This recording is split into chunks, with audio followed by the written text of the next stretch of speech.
Assalamu alaikum, урматтуу достор. Буюрса биз One FC организациясы менен келишимге кол койдук.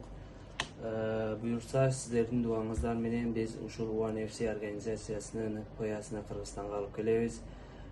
Менин менеджерим Марат Бекмуратов, машыктыруучум Насипов Алымбек жана Кубаныч Абдисалам уулу агаларыма чоң рахмат.